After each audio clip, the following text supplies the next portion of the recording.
Hello friends, hashtag NACC के under आज आप पढ़ने जा रहे हैं फिजिक्स का लेक्चर। और फिजिक्स को स्टार्ट करने से पहले ये आप लोगों के लिए वेरी फर्स्ट लेक्चर है फिजिक्स का, और हम स्टार्टिंग से होते हुए आगे बढ़ेंगे।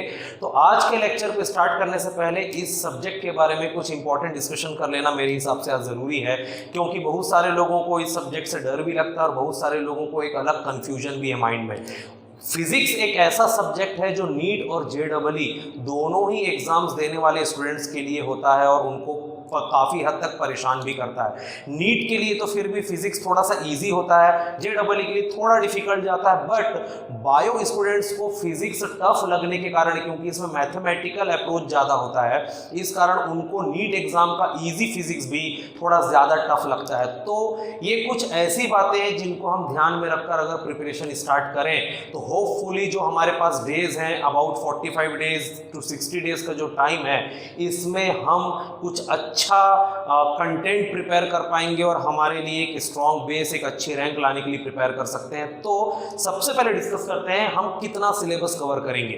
नवंकुर ने ये इनिशिएटिव लिया है कि 45 days online free crash course हम यूट्यूब और गूगल मीट ऐप के थ्रू आप तक लेकर आ रहे हैं, जिसमें यूट्यूब में daily video lectures topic wise और सॉल्यूशंस अपलोड किए जाएंगे प्रॉब्लम्स के, और उसके बाद उन लेक्चर्स पे और उन सॉल्यूशंस पे अगर कोई डाउट्स या क्वेरीज हैं तो बच्चों से डायरेक्ट लाइव इंटरेक्शन किया जाएगा गूगल मीट ऐप के थ्रू।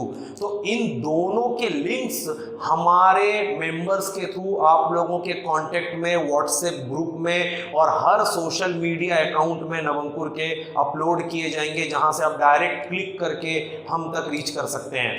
तो फिजिक्स में अगर हम स्टार्टिंग करें तो 11th एंड 12th अगर आप कंप्लीट सिलेबस देखते हैं तो इसमें अराउंड 35 टू 38 चैप्टर्स के आसपास मैटर आपको दिखेगा। पर मेरा क्वेश्चन ये है, क्या इस शॉर्ट ड्यूरेशन में आप इतने सारे चैप्टर्स को पूरी डेप्थ के साथ पढ़ सकते हैं? आंसर है नो। सेकेंड थिंग इज कि क्या आपने ये ऑब्जर्व किया कि इस पूरे सिलेबस से हर एक सेक्शन से इक्वल वेटेज में क्वेश्चन आते हैं? अगेन आंसर है नो। इसका मतलब कुछ ऐसे चैप्टर्स या यूनिट्स हमारे पास हैं जिनको अगर हम फोकस करें तो उनसे हर साल कंपैरेटिवली ज़्यादा क्वेश्चंस पूछे गए हैं कुछ और यूनिट्स के कंपैरिजन में। तो इसीलिए हम फोकस करेंगे उन चैप्टर्स पर जिनको हमें कम टाइम में कवर करना आसान हो और साथ ही साथ कंपटीशन एग्जाम में वेटेज भी ज़्यादा हो। बिकॉज हमारा टारगेट इस शॉर्ट ड्यूरेशन में आपको 100% के लिए प्रिपेयर करना नहीं, बल्कि आपको उस टारगेट के लिए प्रिपेयर करना है जिसको अचीव करने के बाद आप एक बहुत अच्छी रैंक ला सकते हैं। तो सिलेबस पर हम गौर करें। फिजिक्स में क्लास 11th और क्लास 12th के चैप्टर्स पे अगर मैं नज़र डालूं तो सिंपल है। सबसे पहला आपका आता है मेजरमेंट, उसके बाद आता है फिजिकल वर्ल्ड एंड मेजरमेंट, पहला चैप्टर है। सेकंड आप ले सकते हैं वेक्टर अलजेब्रा। थर्ड आपका आएगा 0th चैप्टर अगर लेंगे तो mathematical tool, then physical world and measurement, then vector algebra. उसके बाद आप स्टार्ट करते हैं तो 1 dimensional motion, 2 dimensional motion, circular motion, laws of motion and friction, work energy and power, rotational motion जिसके अंदर आप centre of mass to moment of inertia पूरा पढ़ते हैं। उसके बाद आता है gravitation and motion of satellites, then properties of solids, properties of fluid जिसमें हाइड्रोस्टैटिक एक चैप्टर है, हाइड्रोडायनामिक्स दूसरा चैप्टर है, देन उसके बाद काइनेटिक थ्योरी ऑफ गैसेस, उसके बाद आपका आता है thermal expansion and thermometry, then heat transfer, उसके बाद आपका आता है थर्मोडायनामिक्स, और लास्ट में आता है ऑसिलेशन एंड वेव्स। ये 11th का कंप्लीट चैप्टर है ओल्ड एनसीईआरटी पैटर्न के अकॉर्डिंग। बिकॉज लास्ट ईयर से ऐसी बातें चल रही है कि एनसीईआरटी ने कुछ पैटर्न में चेंजेस किए और 11th पे ऑप्टिक्स का सेक्शन भी आया, बट मैं हाल फिलहाल ऑप्टिक्स को 12th पे ही कंसिडर करके चलूंगा। 12th के सिलेबस पे आप नजर डालेंगे तो electrostatic part 1 field and charge, दूसरा आपका आता है पोटेंशियल इलेक्ट्रोस्टैटिक पार्ट 2 जिसमें आप पढ़ते हैं potential and capacitance, third current electricity, fourth magnetism and magnetic effects of current, fifth electromagnetic induction, sixth आपका आएगा अल्टरनेटिंग करंट, सेवेंथ आपका आएगा इलेक्ट्रोमैग्नेटिक वेव्स। उसके बाद आप मॉडर्न फिजिक्स में एंटर करते हैं तो मॉडर्न फिजिक्स में एंटर करते ही पहला आता है atoms and nuclei, then dual nature of radiation, उसके बाद सेमीकंडक्टर डिवाइसेस, और इसके बाद आप ऑप्टिक्स सेक्शन में जाते हैं तो उसमें रे ऑप्टिक्स के अंदर आपको सबसे पहले पढ़ना है रिफ्लेक्शन, उसके बाद रिफ्रैक्शन, उसके बाद रिफ्रैक्शन थ्रू प्रिज्म, चौथा आता है ऑप्टिकल इंस्ट्रूमेंट, इंस्ट्रूमेंट और फाइनली आप पढ़ते हैं वेव ऑप्टिक्स। तो ये कंप्लीट सिलेबस है आपके क्लास 11th और 12th की फिजिक्स का, जो एनसीईआरटी बेस्ड है। और ये यूनिट्स के नाम मैंने लिए, इनको आप चैप्टर्स में डिवाइड करेंगे तो और भी ज़्यादा ये हो सकता है। अब बात ये आती है कि हम पूरा सिलेबस अगर कैप्चर ना करें तो हायर वेटेज के कौन से पोर्शन पे कम टाइम में हिट करके मैक्सिमम क्वेश्चंस के साथ डील कर सकते हैं। तो सबसे पहली बात है, फिजिक्स के कंप्लीट सिलेबस में फर्स्ट 3 चैप्टर ये बहुत ही बड़े बेसिक चैप्टर्स हैं, जिनको पढ़े बिना, जिनके बारे में नॉलेज लिए बिना आप आगे के सिलेबस में बिल्कुल भी इफेक्टिवली वर्क नहीं कर सकते। ये 3 चैप्टर हैं। पहला मैथमेटिकल टूल, दूसरा चैप्टर आपका आता है वेक्टर अलजेब्रा एंड तीसरा चैप्टर है मेजरमेंट। मेजरमेंट को तो फिर भी मैं लाइट रखूंगा बिकॉज मेजरमेंट इंपॉर्टेंट है पूरे सिलेबस में। हर चैप्टर में आपको नई फिजिकल क्वांटिटीज से इंट्रोड्यूस होना है और उसके अलावा आपको उनको मेजर करने के तरीके पर भी फोकस करना है। तो मेजरमेंट बहुत लाइट वे में इफेक्टिव रहता है आपके पूरे सिलेबस में। बट यस, वेक्टर अलजेब्रा और मैथमेटिकल टूल्स ये 2 ऐसे चैप्टर्स हैं जो बहुत ज़्यादा परेशान करते हैं, स्पेशली उन स्टूडेंट्स को जो नीट एग्जाम्स की प्रिपरेशन कर रहे हैं, बिकॉज वो बायोलॉजी स्ट्रीम के स्टूडेंट्स होते हैं और मैथमेटिकल टूल्स में लाइक इंटीग्रेशन में, डिफरेंशिएशन में, ट्रिग्नोमेट्रिक फंक्शंस में वो बहुत ज़्यादा स्ट्रगल करते हैं। और साथ ही साथ वेक्टर अलजेब्रा ये एक ऐसा कंटेंट होता है आपके सिलेबस का जो क्लास 12th के मैथमेटिक्स में होता है। तो क्लास 10th तक तो आप इसे पढ़े भी नहीं होते हैं और अचानक 11th में आप फिजिक्स में इसे पढ़ते हैं। और अगर आपको प्रॉपर इसे नहीं पढ़ाया गया तो मैथ्स वाले तो 12th में सीख जाएंगे, पर बायो वालों के लिए कोई दूसरा ऑप्शन नहीं होता। इसीलिए मेरा ये मानना है कि फिजिक्स को अगर आपको स्मूथ बनाना है तो मैथमेटिकल टूल और वेक्टर अलजेब्रा में अपनी ग्रिप अच्छी बनाइए। अगर इसमें ग्रिप आपकी अच्छी हो गई तो आगे के चैप्टर्स में मैक्सिमम लोड आपका रिमूव हो जाएगा। तो इसी के साथ हम स्टार्ट करेंगे। सबसे पहला हमारा चैप्टर रहेगा मैथमेटिकल टूल। मैथमेटिकल टूल वो चैप्टर है जिसके अंडर आप सिंपल मैथमेटिक्स से लेकर advanced mathematics like trigonometry, differentiation, integration, उसके अलावा आप और आगे बढ़ें तो ग्राफिकल एनालिसिस कैसे करते हैं, इन सारी चीज़ों को आप अच्छे से समझेंगे। क्योंकि आगे के चैप्टर में काइनेमेटिक्स में, काइनेटिक्स में, आपके इलेक्ट्रोस्टैटिक्स में बहुत जगहों पर इस अप्रोच को आपको यूज़ करना है।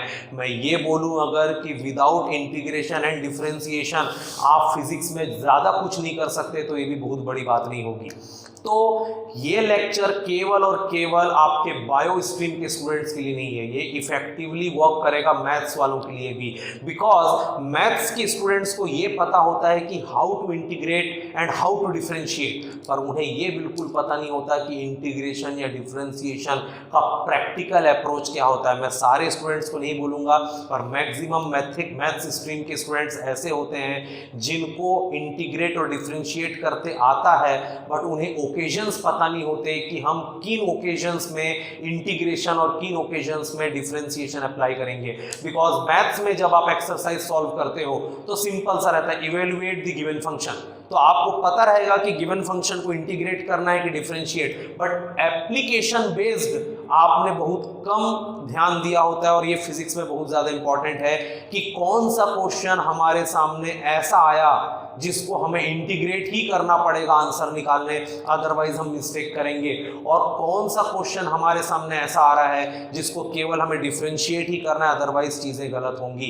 ये समझ भी हमको बनानी ज़रूरी है, क्योंकि फिजिक्स का कोई क्वेश्चन आपसे खुद से नहीं बोलता कि मुझे इंटीग्रेट या मुझे डिफरेंशिएट करिए। ये आपको समझ में आना चाहिए। बहुत से स्टूडेंट्स हमसे इंटरेक्ट करते हैं और काफ़ी लोगों का ये कॉमन डाउट है कि सर मुझे कैसे पता चलेगा कि इस क्वेश्चन में इंटीग्रेशन करना था।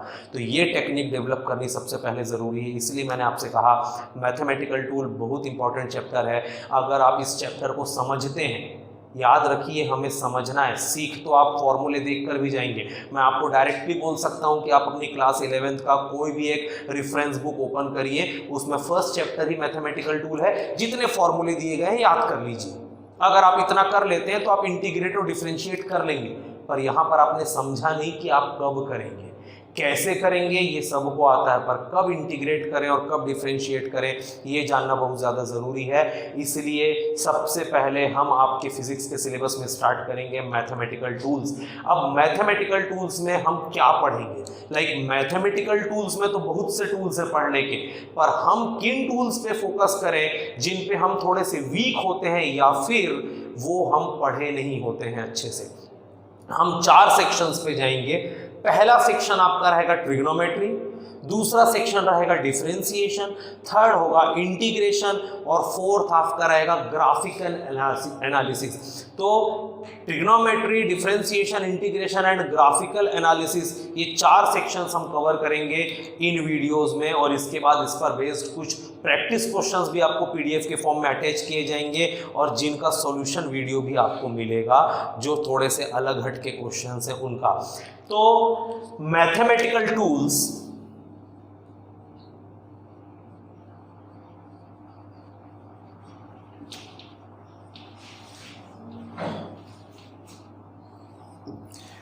मैं सबसे पहला ऑपरेशन जो मैंने आपको बताया वो था ट्रिग्नोमेट्री। क्वेश्चन ये आता है कि मैथमेटिकल ऑपरेशंस हम किसे बोलते हैं?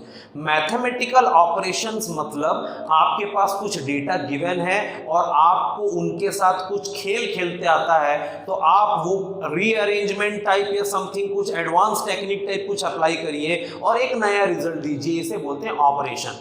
पर जब भी बात ऑपरेशन की आती है तो 2 चीजें जरूरी हैं। पहला, ऑपरेशन करने के लिए टूल्स क्या चाहिए ये जानकारी होनी जरूरी है।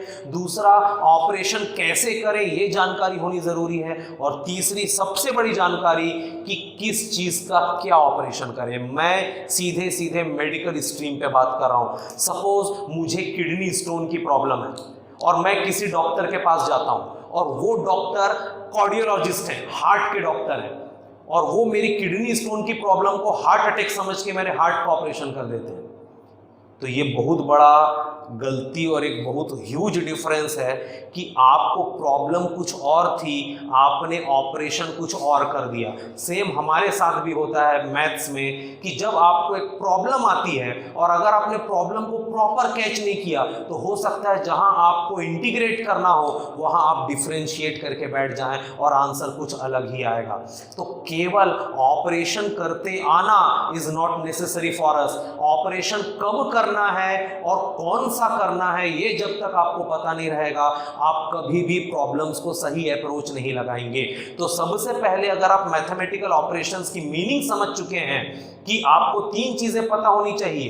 पहला, कौन सा ऑपरेशन करना है, दूसरा कब करना है, और तीसरा क्यों करना है। अगर ये 3 आंसर आपके पास है कि मैं ऐड करूं, मल्टीप्लाई करूं, इंटीग्रेट करूं, सब्ट्रैक्ट करूं, कौन सा ऑपरेशन करूं, दूसरा कब करूं, और तीसरा क्यों करूं, कौन सी सिचुएशंस में मैं ऐड करूंगा, कौन सी सिचुएशंस में इंटीग्रेट, कब मैं इंटीग्रेशन को एडिशन में कन्वर्ट कर सकता हूं, कब मैं एडिशन को इंटीग्रेशन पर ले जाऊं, ये चीज हमारी डेवलप करनी बहुत जरूरी है। आगे बढ़ेंगे कि मैथमेटिकल ऑपरेशंस को 2 कैटेगरी में बांटा गया है। पहली कैटेगरी है फंडामेंटल मैथमेटिकल ऑपरेशंस और दूसरी कैटेगरी होती है advanced mathematical operations. Fundamental mathematical operation, ये जो वर्ड है फंडामेंटल, ये फिजिक्स में और भी जगहों पर आएगा, जैसे फंडामेंटल क्वांटिटीज, फंडामेंटल यूनिट्स, वैसी फंडामेंटल आपका फोर्सेस जो पूरे फिजिक्स के हैं।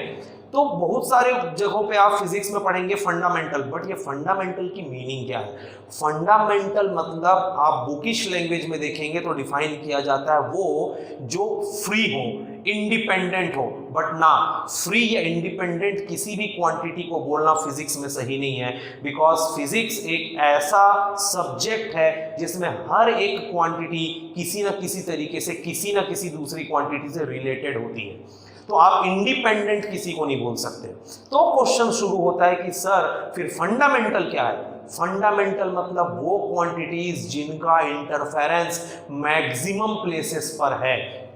जैसे मैथ्स के फंडामेंटल ऑपरेशन है एडिशन, मतलब जोड़ना, सब्ट्रैक्शन घटाना, मल्टीप्लिकेशन गुणा और डिवीजन मतलब भाग। ये 4 ऑपरेशंस को मैथ्स में फंडामेंटल कंसिडर किया गया है। सबसे पहले बहुत छोटी क्लास से आप लोगों को यही ऑपरेशन पढ़ाया जाता था।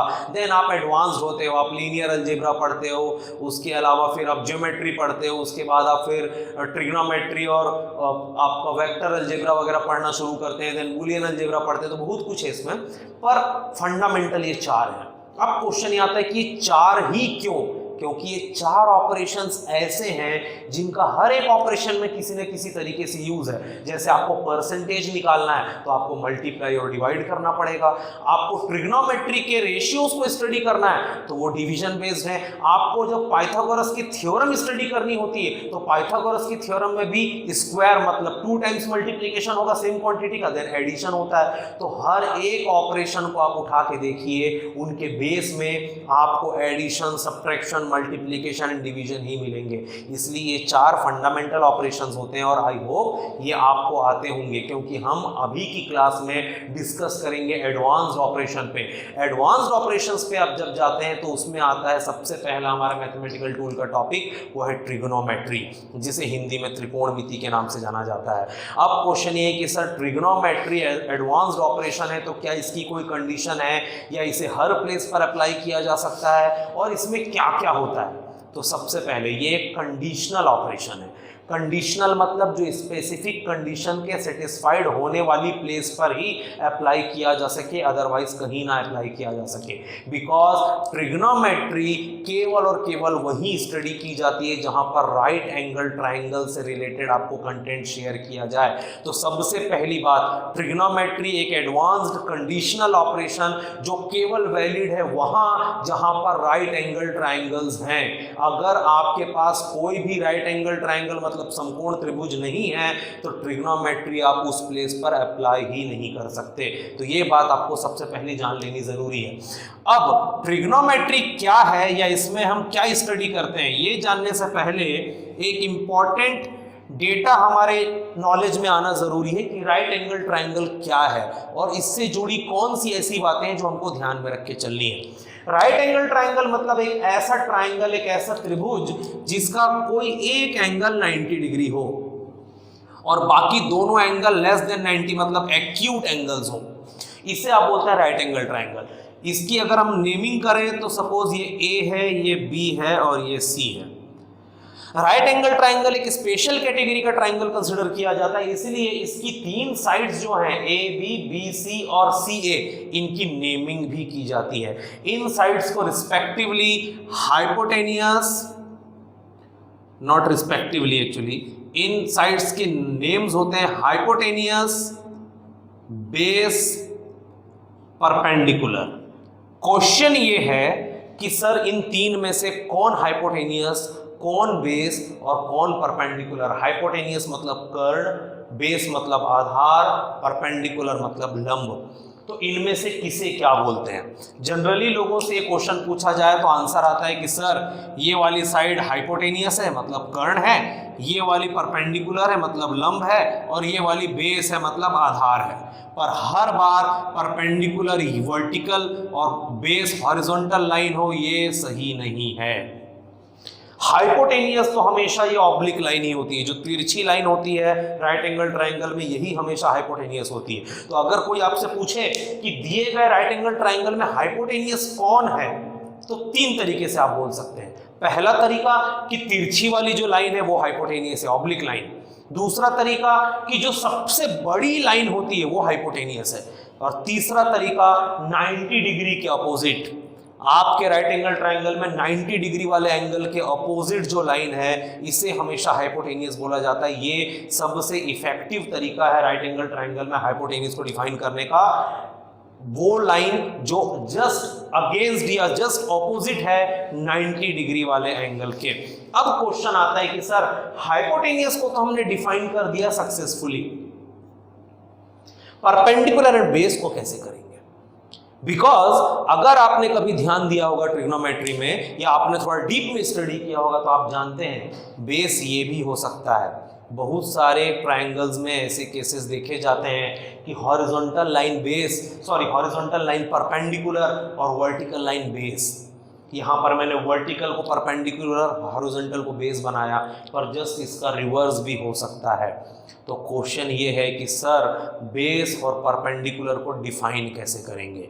ध्यान से सुनेंगे, जो दो एक्यूट एंगल्स होते हैं आपके राइट एंगल ट्राइंगल में, इन एक्यूट एंगल्स के अगर मैं नेम लिखूं तो सपोज एक एंगल है थीटा, दूसरा एंगल है फाई, और रिलेशन से हमको क्लियर होता है कि तीनों interior angle 90 plus theta plus phi का सम 180 आना चाहिए। तो इस तरीके से जो फाई एंगल आएगा ये आएगा 90 माइनस थीटा।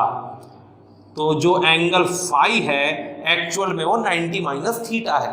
तो इस तरीके से दोनों एक दूसरे से रिलेटेड हैं। अब अगला क्वेश्चन हमारा ये है कि सर आप ये क्यों बता रहे हैं, क्योंकि डिस्कशन तो हो रही थी कि कौन परपेंडिकुलर और कौन बेस, उस पर ये इंटीरियर एंगल कहाँ से आ गए। तो एक्चुअल में राइट एंगल ट्राइंगल के जो दो एक्यूट इंटीरियर एंगल्स होते हैं, इन दो एक्यूट एंगल्स में से किसी एक एंगल को हमें ट्रिग्नोमेट्री में रेफरेंस एंगल लेना पड़ता है। रेफरेंस एंगल मतलब आपके राइट एंगल ट्राइंगल का वो एक्यूट एंगल जिसके बेस पर आप पूरी डीलिंग करेंगे। जैसे कि आप याद करें, ट्रिग्नोमेट्री आपने अपनी लाइफ में जब भी पढ़ी है, आपने पढ़ा sine theta, cos theta, tan theta, cot theta, cosec theta, sec theta, sine square theta plus cos square theta equal to 1। तो यहाँ पर जब भी आपने पढ़ा, आपने एक एंगल का यूज किया थीटा। क्या कभी ऐसा केस आया है कि आपने ट्रिग्नोमेट्री में सेम प्लेस पे थीटा और फाई दोनों का यूज किया? नो।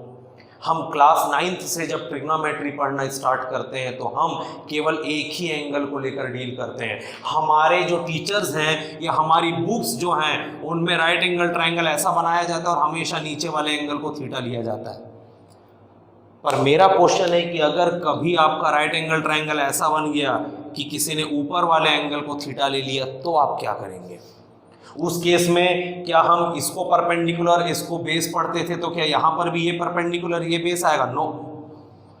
तो अभी तक हमने केवल एक सिनेरियो को स्टडी किया है, पर जब आप एडवांस्ड फिजिक्स में एंटर करते हैं कंपटीशन लेवल के लिए, तो वहां पर हर पॉसिबल मैनर में वो आपके साथ छेड़छाड़ कर सकते हैं।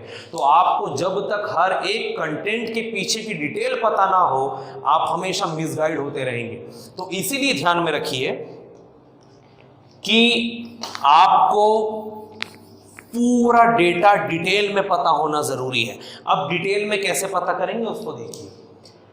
क्वेश्चन पे वापस आते हैं। राइट एंगल ट्राइंगल जिसका एक एंगल 90 डिग्री, बाकी दो एंगल एक्यूट्स, इसकी साइड्स की नेमिंग होती है हाइपोटेनियस, बेस और परपेंडिकुलर। हाइपोटेनियस कौन? 90 डिग्री एंगल के फ्रंट वाला।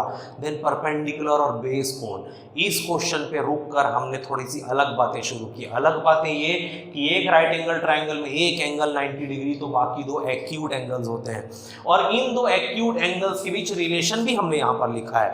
और फिर मैंने आपको बताया कि इन दो एक्यूट में से हमें ट्रिग्नोमेट्री में एंटर करने से पहले किसी एक एंगल को रेफरेंस लेना पड़ता है। आपकी चॉइस है, आप रेफरेंस थीटा को लेंगे कि फाई को। हमने थीटा को रेफरेंस लिया है। अब आगे प्रोसीड करेंगे, तो आगे प्रोसीड करेंगे तो समझ ही आएगा कि परपेंडिकुलर हमेशा वो साइड होती है जो थीटा के फ्रंट में हो। मतलब राइट एंगल ट्राइंगल की वो साइड जो हमारे रेफरेंस के फ्रंट में हो इज नोन एज परपेंडिकुलर, और रेफरेंस के एडजेसेंट साइड को हमेशा बोला जाता है बेस। तो जब भी आपसे क्वेश्चन पूछा जाए कि राइट एंगल ट्राइंगल में तीन साइड्स की नेमिंग करिए, तो सर 90 डिग्री के अपोजिट हाइपोटेनियस, रेफरेंस एंगल के अपोजिट परपेंडिकुलर, और रेफरेंस एंगल से एडजेसेंट आपका कहलाएगा बेस। इसको ध्यान में रखेंगे। अब अगर क्वेश्चन में चेंज आया, नहीं अब रेफरेंस एंगल फाई है, रेफरेंस एंगल थीटा नहीं रह गया, अब हमने रेफरेंस एंगल बना दिया फाई को। तो अगर फाई रेफरेंस बन चुका है तो बिल्कुल चेंजेस आएंगे। फाई के अपोजिट वाला बनेगा परपेंडिकुलर, और फाई का एडजेसेंट बन जाएगा बेस। मैंने यहाँ डैश इसलिए लगाया बिकॉज प्रीवियस केस में जो परपेंडिकुलर था उसके डायमेंशंस चेंज नहीं होंगे, उसका नेम चेंज हो रहा है, वो बेस बन चुका है। वैसे प्रीवियस केस का जो बेस था उसके डायमेंशन में चेंज नहीं आया, पर वो परपेंडिकुलर बन चुका है, तो इसलिए परपेंडिकुलर ये दोनों इक्वल नहीं है और बेस ये दोनों इक्वल नहीं, एक का परपेंडिकुलर दूसरे केस का बेस बनता है और हाइपोटेनियस दोनों केस में सेम रहता है। तो ये राइट एंगल ट्रायंगल के बारे में छोटी सी बातें जो आपको याद रखनी।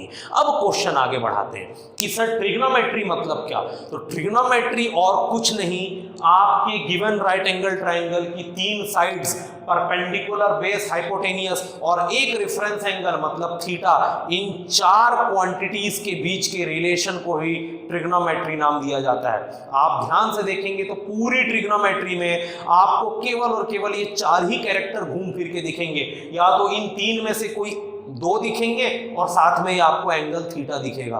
तो इन चार कैरेक्टर्स के आपस में रिलेशन को ही हम ट्रिग्नोमेट्री नाम देते हैं। एक और इंपॉर्टेंट बात कि इन चार कैरेक्टर्स के जो रिलेशंस हैं उनको हम कैसे स्टडी करते हैं, कैसे मतलब चारों का आपस में रिलेशन, कि किसी तीन का आपस में रिलेशन, कि किसी दो का आपस में रिलेशन। तो यहाँ पर भी एक बहुत बेहतरीन बात यह है कि पूरी ट्रिग्नोमेट्री में हम हमेशा इन चार में से एट ए टाइम किसी तीन को लेते हैं। अगर आप ट्रिग्नोमेट्री को ध्यान से पढ़े हैं तो आपको समझ आएगा कि पूरी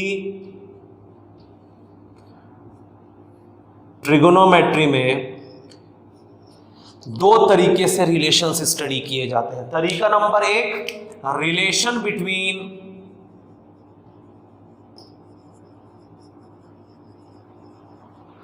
थ्री साइड्स, तीन साइड्स के बीच का रिलेशन, और दूसरा कैटेगरी रिलेशन बिटवीन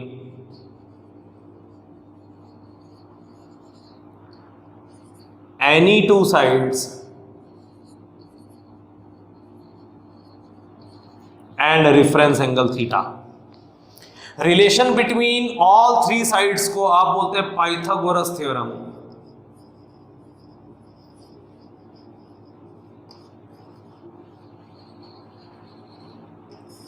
जो होता है hypotenuse square is equals to perpendicular square plus base square,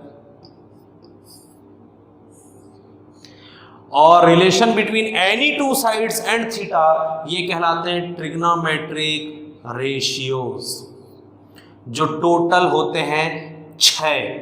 पहला साइन ऑफ थीटा, दूसरा कॉस ऑफ थीटा, तीसरा tan theta, fourth cot theta, fifth sec theta, sixth cosec theta.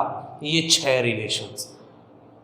तो आप A to Z ट्रिग्नोमेट्री से लेकर inverse trigonometry कहीं पर भी कुछ भी पढ़ोगे, आपको इन 6 रिलेशंस और ये 7th, इसके अलावा कुछ और यूज में ही नहीं दिखेगा। इसके अलावा जो भी चीजें ट्रिग्नोमेट्री में हैं वो फिर इनके आपसी रिलेशंस पर बेस्ड है।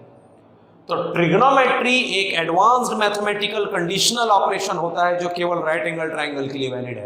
राइट एंगल ट्रायंगल क्या होता है मैंने आपको बताया, जिसका एक इंटीरियर एंगल 90 डिग्री हो। इंटीरियर एंगल 90 डिग्री की अपोजिट वाली साइड हाइपोटेनियस कहलाती है।